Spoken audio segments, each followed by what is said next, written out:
दोस्तों आज के इस वीडियो में मैं आपके साथ डिस्कस करने वाला हूं यूजीसी नेट 2022 एग्जाम को। आज के इस वीडियो में आप जान पाएंगे क्या होता है यूजीसी नेट एग्जाम, कौन भर सकता है इस फॉर्म को, कैसे यहां पे आप क्वालिफाई कर सकते हैं, क्या होना चाहिए स्ट्रेटजी, साथ ही साथ क्या होता है सिलेबस, क्या होता है पैटर्न, यानी कि सब कुछ आप जान पाएंगे इस वीडियो के बाद यूजीसी नेट एग्जाम के बारे में। तो चलिए स्टार्ट करते हैं। सबसे पहले आप समझ लीजिए कि यूजीसी नेट एग्जाम है क्या। दोस्तों ये एक एलिजिबिलिटी टेस्ट है जिसे क्वालिफाई कर आप भारत के सभी यूनिवर्सिटीज में असिस्टेंट प्रोफेसर बनने की पात्रता हासिल कर लेते हैं। बहुत सारे स्टूडेंट्स को ऐसा लगता है कि ये एग्जाम क्वालिफाई करने के बाद वो असिस्टेंट प्रोफेसर बन जाते हैं। ऐसा बिल्कुल नहीं है। ये एग्जाम क्वालिफाई करने के बाद आप असिस्टेंट प्रोफेसर बनने योग्य हो जाते हैं, यानी कि ये एक एलिजिबिलिटी टेस्ट है, यानी कि पात्रता परीक्षा है जो देश भर में आयोजित होता है। अगर यदि कि आप इसे क्वालिफाई करते हैं तो भारत के सभी यूनिवर्सिटीज में आप असिस्टेंट प्रोफेसर बनने की योग्यता प्राप्त कर लेते हैं। दोस्तों आपको बता दें ये एग्जाम साल में 2 बार होता है और ये एग्जाम अब ऑनलाइन होता है। पहले ये एग्जाम ऑफलाइन हुआ करता था, लेकिन अब ये एग्जाम ऑनलाइन होने लगा है जब से एनटीए इस एग्जाम को कंडक्ट कराने लगा है। आपको बता दें दिसंबर 2018 से पहले इस एग्जाम को सीबीएसई कंडक्ट कराता था, लेकिन दिसंबर 2018 के बाद से इस एग्जाम को कंडक्ट कराने की जिम्मेदारी एनटीए को दे दिया गया है। तो एनटीए इस एग्जाम को 2 बार साल में कंडक्ट कराता है। दोस्तों अब बात करते हैं यूजीसी नेट क्वालिफाई स्टूडेंट के लिए करियर विकल्प का। दोस्तों जो स्टूडेंट यूजीसी नेट क्वालिफाई कर लेता है उसके सामने 2 विकल्प होते हैं। पहला विकल्प होता है कि वो अपने ही सब्जेक्ट से जाकर के पीएचडी करें। अगर आपके पास जेआरएफ होगा तो आपको 35 से 40 हजार रुपया प्रति माह यूजीसी फेलोशिप के तौर पे देने वाला है। वहीं दोस्तों दूसरा विकल्प होता है किसी यूनिवर्सिटी में आप जाकर के असिस्टेंट प्रोफेसर बन सकते हैं।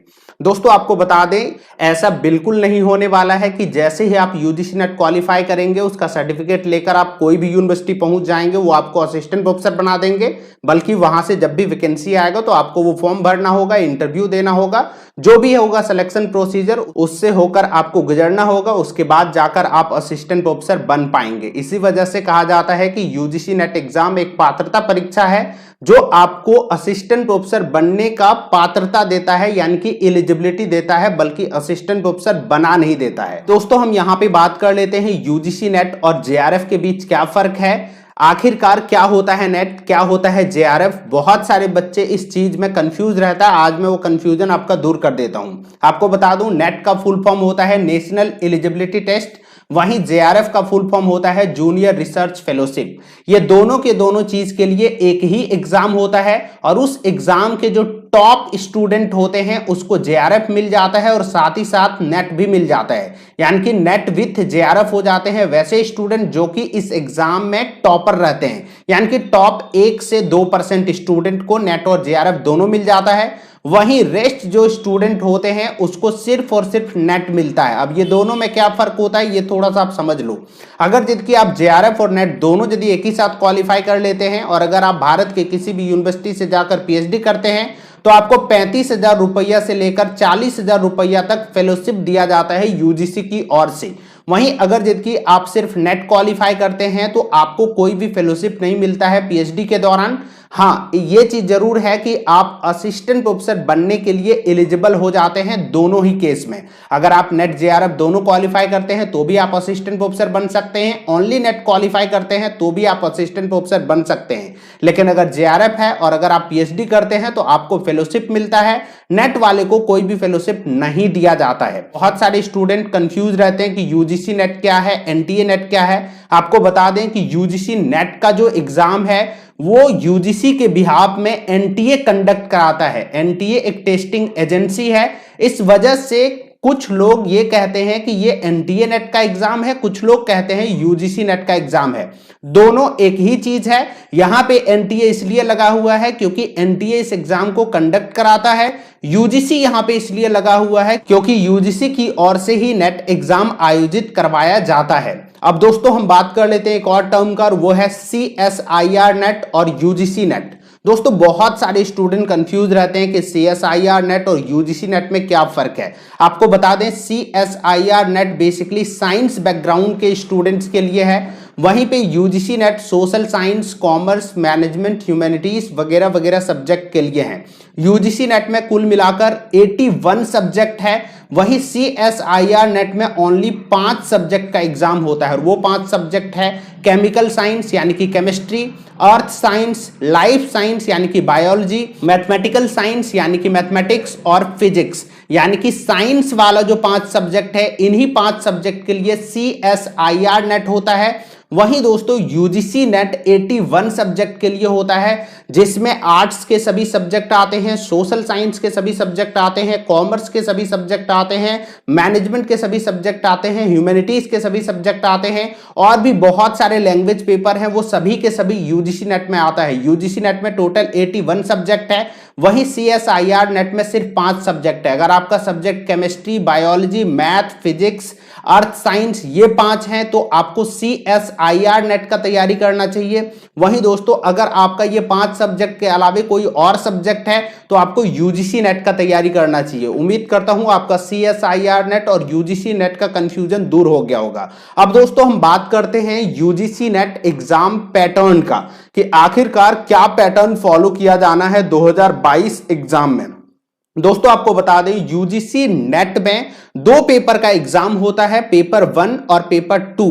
पेपर 1 जो होता है वो 50 मार्क्स का होता है, उनमें टोटल मार्क्स होता है 100। यहां पे दोस्तों आपको बता दें पेपर 2 100 क्वेश्चन का होता है, उसमें मार्क्स होता है टोटल 200, यानी कि ईच क्वेश्चन 2 मार्क्स का होता है। अगर जितके आप इसको 2 से गुना कर देंगे तो आप देख सकते हैं, यानी कि टोटल जो एग्जाम होता है वो होता है आपका 300 मार्क्स का और इसके लिए आपको मिलता है 3 घंटा का समय। जी हां, यहां पे आप देख लीजिए कोई भी गैप नहीं है, ये दोनों के दोनों पेपर आपको एक ही साथ सॉल्व करना होता है। 150 क्वेश्चन आपको सॉल्व करने होते हैं, जिसके लिए आपको दिया जाता है 180 मिनट। पहले ये दोनों के बीच आधा घंटा का एक गैप होता था 30 मिनट का, ये गैप को अब खत्म कर दिया गया है। एक ही साथ आपको ये दोनों के दोनों एग्जाम देने पड़ते हैं। दोस्तों आपको बता दें यूजीसी नेट एग्जाम में कोई भी नेगेटिव मार्किंग नहीं होता है। यहां पे जितने क्वेश्चन आप सही करेंगे प्रत्येक क्वेश्चन का आपको 2-2 मार्क्स मिल जाता है। तो दोस्तों ये है एग्जाम पैटर्न। दोस्तों अब हम बात कर लेते हैं कि आखिरकार इस एग्जाम को कौन दे सकता है, यानी कि एजुकेशनल क्वालिफिकेशन इस एग्जाम का फॉर्म भरने के लिए क्या है। दोस्तों आपको बता दें अगर आपका कैटेगरी जनरल और EWS है तो आपके पास 55% मार्क्स होना चाहिए मास्टर डिग्री में। वहीं अगर जिनकी आप ST, SC, OBC, PWD या ट्रांसजेंडर हैं तो आपके पास अगर 50% मार्क्स है तो भी आप इस फॉर्म को भर सकते हैं, यानी कि आपके पास 55% या फिर 50% मार्क्स होना चाहिए पीजी में इस फॉर्म को भरने के लिए। आपको बता दें इस फॉर्म को सिर्फ और सिर्फ पीजी पास स्टूडेंट ही नहीं बल्कि वैसे स्टूडेंट भी फॉर्म भर सकते हैं जो फाइनल ईयर में है, यानी कि पीजी फाइनल ईयर वाले स्टूडेंट भी इस फॉर्म को भर सकते हैं। अब आप कहेंगे कि वो इतना % मार्क्स कहां से लेकर आएगा, तो उसको 1 साल या 2 साल का समय दिया जाता है कि आप 55% मार्क्स के साथ अपना पीजी कंप्लीट कर लेना अगर आप क्वालिफाई कर जाते हो अपेयरिंग में। तो यानी कि इस एग्जाम का फॉर्म ना सिर्फ वैसे स्टूडेंट फिल कर सकते हैं जो कि पीजी पास हैं, बल्कि वैसे भी स्टूडेंट फिल कर सकते हैं जो कि अभी पीजी में हैं, यानी कि पीजी अपेयरिंग वाले भी इस फॉर्म को आसानी से भर सकते हैं। दोस्तों अब हम बात कर लेते हैं एज लिमिट क्या होता है यूजीसी नेट का फॉर्म भरने के लिए। आपको बता दें ये फॉर्म यूजीसी नेट के साथ साथ JRF के लिए भरा जाता है, यानी कि दोनों चीजों के लिए एक ही साथ आप फॉर्म भरते हैं। तो यहां पे यूजीसी नेट के लिए कोई भी एज लिमिट नहीं है, आपका एज चाहे जितना हो जाए कोई दिक्कत नहीं है, आप इस एग्जाम में बैठ सकते हैं अगर आपके पास पीजी में 55% या फिर 50% अगर यदि मार्क्स है तो। दोस्तों आपको बता दें अगर आप JRF के लिए अप्लाई करना चाहते हैं तो यहां पे एज लिमिट है। JRF के लिए मैक्सिमम जो एज होना चाहिए आपका वो होना चाहिए 31 ईयर, यानी कि 31 साल से अधिक आपका एज नहीं होना चाहिए, तभी आप JRF का फॉर्म भर सकते हैं। लेकिन नेट के लिए कोई भी एज लिमिट नहीं है। अब देखिए 31 ईयर नॉर्मल एज लिमिट है, इसमें कुछ कैंडिडेट को छूट दिया गया है, यानी कि एज में रिलैक्सेशन दिया गया। वो किस किस को एज में रिलैक्सेशन दिया गया है यहां पे आप उसे देख सकते हैं। अगर आपका कैटेगरी शेड्यूल कास्ट है यानी कि एससी है, या फिर अगर आपका कैटेगरी एसटी है, साथ ही साथ अगर जबकि आप ओबीसी कैटेगरी से आते हैं, अगर जबकि आप वीमेन है, एनी कैटेगरी, कोई भी कैटेगरी का, चाहे आप क्यों ना जनरल कैटेगरी के हो, चाहे आप क्यों ना ईडब्ल्यूएस कैटेगरी के हो, साथ ही साथ पीडब्ल्यूडी और ट्रांसजेंडर, ये वो कुछ कैटेगरी हैं जिनको 5 साल का रिलैक्सेशन दिया गया है, यानी कि 31 ईयर नॉर्मल एज है प्लस 5 साल इज इक्वल टू 36 ईयर तक आप फॉर्म भर सकते हैं जेआरएफ के लिए। जी हां, यहां पे एक चीज गौर करने वाला जो बात है वो ये है कि वीमेन सभी कैटेगरीज को दिया गया है 5 साल का रिलैक्सेशन, और ये बहुत अच्छा कदम है। मुझे लगता है ये सबसे सराहनीय कदम है सरकार का, जो कि सभी वीमेन को दिया गया है, क्योंकि ये एक ऐसा एज होता है यहां तक आके वीमेन कहीं ना कहीं अपने पारिवारिक जीवन में फंस जाती हैं, और ऐसे में उसको 5 ईयर का रिलैक्सेशन दिया जाना बहुत अच्छा कदम है। इसके अलावा दोस्तों कुछ और स्टूडेंट्स हैं जिसको दिया गया है कुछ और रिलैक्सेशन, वो आप देख सकते हैं। वैसे कैंडिडेट जिसके पास रिसर्च एक्सपीरियंस है उसको यहां पे 5 सालों का रिलैक्सेशन दिया गया है। साथ ही साथ वैसे स्टूडेंट जो एलएलएम का डिग्री कर चुके हैं उनको 3 साल का रिलैक्सेशन दिया गया है, और वैसे स्टूडेंट जो कि आर्म फोर्स में काम कर चुके हैं उसको 5 साल का रिलैक्सेशन दिया गया है। यानी कि 31 ईयर का जो एज लिमिट है वो एक नॉर्मल एज लिमिट है। बाकी बहुत सारे कैंडिडेट्स को यहां पे छूट दिया गया है, 5 साल का कुछ को मिला है तो कुछ को 3 साल का छूट मिला है। अगर यदि देखा जाए तो यहां पे एज लिमिट 31 ईयर वाला अप्लीकेबल होता है मेल जनरल कैटेगरी के स्टूडेंट और उसके साथ साथ ईडब्ल्यूएस के साथ। इसके अलावे और किसी के ऊपर ये वाला 31 ईयर का अप्लीकेबल नहीं होता है। दोस्तों बात कर लेते हैं कि आखिरकार यूजीसी नेट एग्जाम का आयोजन कब होता है, यानी कि एक साल में कितने बार होता है और कब ये एग्जाम होता है। आपको बता दें यूजीसी नेट का एग्जाम प्रति वर्ष 2 बार आयोजित किया जाता है एनटीए की ओर से। ये एग्जाम ऑनलाइन होता है। पहला जो एग्जाम का अधिसूचना या नोटिफिकेशन है वो मार्च में आ जाता है और ये एग्जाम जून में होता है। वहीं दोस्तों दूसरा जो एग्जाम है उसका नोटिफिकेशन सितंबर में आता है और उसका एग्जाम दिसंबर में लिया जाता है। यानी कि एक साल में ये एग्जाम 2 बार होता है और इसका नोटिफिकेशन एक बार मार्च में आता है, एक बार सितंबर में आता है। वहीं इसका एग्जाम जून में होता है और इसका एग्जाम दिसंबर में होता है। यानी कि साल में 2 बार ये एग्जाम होता है। अब एक सवाल और आता है स्टूडेंट की ओर से कि सर कौन से लैंग्वेज में यहां पे क्वेश्चन पूछा जाता है। तो आपको बता दें मैक्सिमम जो पेपर है वहां पे दोनों भाषा में सवाल पूछे जाते हैं, हिंदी और इंग्लिश में। यानी कि जब आप जाएंगे एग्जाम देने तो ऑनलाइन एग्जाम में एक और आपका हिंदी का क्वेश्चन होगा तो दूसरी और आपका इंग्लिश का क्वेश्चन होगा। तो आपको भाषा को लेकर परेशान नहीं होना है। लेकिन दोस्तों अगर आपका कोई क्षेत्रीय भाषा है तो उसी भाषा में आपका पेपर होने वाला है, आपको बिल्कुल भी परेशान नहीं होना है। दोस्तों इसके अलावे अब बात कर लेते हैं सिलेबस का। आखिरकार कहां से आप सिलेबस डाउनलोड कर सकते हैं, तो यहां पे देख सकते हैं एक मैं लिंक देकर रखा हूं।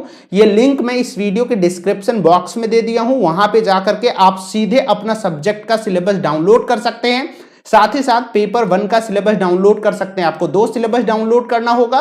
पहला सिलेबस होगा पेपर 1 का, दूसरा सिलेबस होगा पेपर 2 का, क्योंकि पेपर 1 सभी सब्जेक्ट के लिए कॉमन होता है, पेपर 2 आपका सब्जेक्ट स्पेसिफिक होता है। इसीलिए आपका जो भी सब्जेक्ट है उस सब्जेक्ट का सिलेबस आप इस लिंक पे जाकर के डाउनलोड कर सकते हैं और पेपर 1 का भी सिलेबस आप इस लिंक से डाउनलोड कर सकते हैं। दोस्तों अब हम बात कर लेते हैं कि इस एग्जाम का सेंटर कहां पे पड़ता है। तो ये एग्जाम का सेंटर भारत के सभी राज्यों में पड़ता है और सभी राज्यों में 2 से 3 सेंटर बनाए जाते हैं। बहुत सारे राज्यों में 10 सेंटर तक बनाए जाते हैं। लेकिन आप इस चीज को लेकर बिल्कुल निश्चित रहो कि आपको कहीं दूर जाना होगा एग्जाम देने, ऐसा बिल्कुल नहीं होने वाला है। आप अपने ही राज्य में इस एग्जाम को दे सकते हैं। अब बात कर लेते हैं कि आप कहां से इसका फॉर्म भर पाएंगे। तो इसका फॉर्म भरने का जो मोड होता है वो ऑनलाइन होता है और उसके लिए एक ऑफिशियल वेबसाइट है जो कि है ugcnet.nta.nic.in। ये भी वेबसाइट का लिंक मैं इस वीडियो के डिस्क्रिप्शन में डाल दूंगा, वहां पे जाकर के आप इस वेबसाइट को विजिट कर सकते हैं। अब हम बात कर लेते हैं कि इस एग्जाम का तैयारी आप कैसे करें, आखिरकार क्या करें कि आप भी यूजीसी नेट एग्जाम क्वालिफाई कर लें। आपको बता दें कि इस एग्जाम का तैयारी करने के लिए अपने विषय के अनुसार एक समय सारणी आप पहले ही बना लें, यानी कि एक टाइम टेबल आप पहले से तय कर लें कि कितना घंटा हमको पेपर 1 पढ़ना है, कितना घंटा हमको पेपर 2 पढ़ना है, क्योंकि पेपर 1 भी उतना ही इंपॉर्टेंट है जितना पेपर 2 इंपॉर्टेंट है। क्योंकि पेपर 2 का नॉलेज फिर भी आपके पास थोड़ा बहुत पहले से होगा, लेकिन पेपर 1 का नॉलेज संभवतः आपके पास पहले से नहीं होगा। इस वजह से दोनों के दोनों पेपर पे फोकस किया जाना बहुत अनिवार्य है। इसीलिए शुरू में ही आप एक टाइम टेबल जरूर बना लें। साथ ही साथ आप वैसे सब्जेक्ट के ऊपर ज्यादा फोकस करें जिस सब्जेक्ट में आप वीक हैं, क्योंकि जब आप अपना सब्जेक्ट का पेपर 2 देखेंगे तो आपको वहां पे देखने को मिलेगा कि पीजी और यूजी का जितना भी आज तक आपने कोर्स पढ़े हैं सभी के सभी चीजों को वहां पे शामिल कर दिया गया है। तो अगर आप किसी भी पोर्शन में वीक रहेंगे तो डेफिनेटली आपसे ये एग्जाम क्वालिफाई नहीं होगा। नेक्स्ट हम बात कर लेते हैं कि और आप क्या कर सकते हैं। तो पढ़ाई करते समय स्वयं का नोट्स जरूर बनाएं। बहुत सारा बुक आपके पास में भी हो, बहुत सारे नोट्स आपके पास हो दूसरे के बनाए हुए, वो सभी के सभी चीज बेकार साबित होते हैं जब आपका एग्जाम होता है। इसीलिए परीक्षा के समय अच्छे से आप रिवीजन कर सकें, उसके लिए शुरू से ही आप अपना नोट्स तैयार करते रहें। साथ ही साथ वर्तमान समय में इंटरनेट पे लगभग सभी कंटेंट अवेलेबल हैं। बहुत सारे बच्चे हमसे पूछते रहते हैं कि सर कौन सा किताब खरीदना है मुझे, कौन सा बुक बेस्ट है पेपर 1 के लिए, पेपर 2 के लिए। मैं आपको बताना चाहूंगा कि आज के डेट में कोई भी एक बुक परफेक्ट नहीं है, ना तो पेपर 1 के लिए परफेक्ट है और ना ही पेपर 2 के लिए परफेक्ट है। तो ऐसे में आपको क्या करना चाहिए, पेपर 2 के लिए आपको यूजी और पीजी का बुक का सहारा लेना चाहिए, आपके पास ऑलरेडी होगा। और पेपर 1 के लिए आपको हमेशा इंटरनेट के ऊपर डिपेंडेंट रहना चाहिए, क्योंकि इंटरनेट पे बहुत सारा कंटेंट अवेलेबल है और उस कंटेंट के थ्रू आप बहुत अच्छा प्रिपरेशन कर सकते हैं। ना सिर्फ पेपर 1 का बल्कि पेपर 2 का भी बहुत अच्छा कंटेंट इंटरनेट पे ऑलरेडी अवेलेबल है, हिंदी के साथ साथ इंग्लिश मीडियम में। तो अधिकतर डिपेंडेंट रहें आप इंटरनेट के ऊपर, कोई एक स्पेसिफिक बुक के ऊपर आप डिपेंडेंट ना रहें, क्योंकि वो बुक में सब कुछ नहीं है, बहुत सारी खामियां हैं जो भी बुक मार्केट में है उन सभी में। इसके अलावे आपको बता दें कि यूजीसी नेट एग्जाम में लास्ट ईयर का जो पेपर्स होते हैं वो बहुत ज्यादा अधिक इंपॉर्टेंट होता है। लास्ट ईयर पेपर्स के लिए बहुत सारे किताब आता है मार्केट में, उसमें से कोई भी आप एक किताब मंगा लेना, या फिर इंटरनेट पे भी अवेलेबल है सोर्सेस जहां पे आपको मिल जाएगा प्रीवियस ईयर का पेपर्स। वहां से जाकर के पेपर्स को जरूर लगाएं, पेपर्स को जरूर देखें, पेपर्स के अकॉर्डिंग ही अपना प्रिपरेशन करें। इसके अलावे आपको बता दें परीक्षा में सफल होने के लिए आपको समय का बहुत ध्यान रखना होगा, क्योंकि आपको 150 क्वेश्चन सॉल्व करने होते हैं 180 मिनट में, जिसमें आपको लंबा पैसेज भी सॉल्व करना होता है, जिसमें आपको डीआई जैसे डेटा इंटरप्रिटेशन जैसे मैथमेटिक्स भी सॉल्व करना होता है, रीजनिंग भी सॉल्व करना होता है और अपना सब्जेक्ट का भी क्वेश्चन आपको सॉल्व करना होता है। ऐसे में आपको टाइम मैनेजमेंट बहुत अच्छे से करना होता है, इसीलिए आप शुरू से ही मॉक टेस्ट जरूर लगाएं ताकि आप टाइम मैनेजमेंट अच्छे से एग्जाम में कर पाएं। दोस्तों अब हम बात कर लेते हैं एक्सपेक्टेड शेड्यूल का, यानी कि 2022 में ये एग्जाम कब तक होने की संभावना है। दोस्तों ये शेड्यूल को हम डिस्कस करें उससे पहले मैं आपको एक महत्वपूर्ण चीज बताना चाहता हूं, और वो ये है कि यूजीसी नेट का एग्जाम साल में 2 बार होता है। एक एग्जाम होता है जून में, दूसरा एग्जाम होता है दिसंबर में। अब 2021 में जो एग्जाम हुआ है वो सिर्फ और सिर्फ एक एग्जाम हुआ है, यानी कि 2021 का अभी भी एक एग्जाम बाकी है, दिसंबर 2021 वाला, और वो एग्जाम संभवतः मर्ज होने वाला है जून 2022 के एग्जाम के साथ। ये चीज आप हमेशा ध्यान रखें। इस वजह से जून 2022 का नोटिफिकेशन तो संभवतः मार्च में आना था, लेकिन इस बार थोड़ा पहले नोटिफिकेशन आ सकता है और मुझे लगता है कि इस बार नोटिफिकेशन सेकेंड वीक ऑफ फरवरी तक रिलीज हो जाएगा। वहीं लास्ट डेट जो होगा फॉर्म फिलअप करने का वो होगा लास्ट वीक ऑफ मार्च तक। इसके अलावा एग्जाम इस बार लास्ट वीक ऑफ मई में होने की संभावना और सेकेंड वीक ऑफ जून तक इस बार रिजल्ट दे दिया जाएगा, मुझे ऐसा लगता है। साथ ही साथ मुझे यह भी लग रहा है कि इस बार का एग्जाम जो होने वाला है, यानी कि 2022 में जो एग्जाम होगा वहां पे दिसंबर 2021 के साथ साथ जून 2022 का एग्जाम को मर्ज कर दिया जाएगा। तो ये हो सकता है एक्सपेक्टेड शेड्यूल 2022 एग्जाम का। दोस्तों अगर आप यूजीसी नेट का प्रिपरेशन करना चाहते हैं तो डीके गुरु ट्यूटोरियल का यूजीसी नेट पेपर 1 का स्पेशल बैच चलता है, जहां पे बहुत ही नॉमिनल फी पे आपको प्रिपरेशन कराया जाता है, जिसके संबंधित डिटेल आपको मिल जाएगा नीचे दिए गए व्हाट्सएप नंबर पे। अगर आप चाहें तो वहां पे आप अपना नंबर एक बार जरूर ड्रॉप कर दीजिए, वहां से आप यूजीसी नेट का प्रिपरेशन अच्छे से कर सकते हैं। और ये था complete detail UGC net exam के बारे में। अगर अभी भी आपके जहन में कोई क्वेरी है तो आप मुझसे पूछ सकते हैं, मैं जरूर कोशिश करूंगा उस क्वेरी को दूर करने का।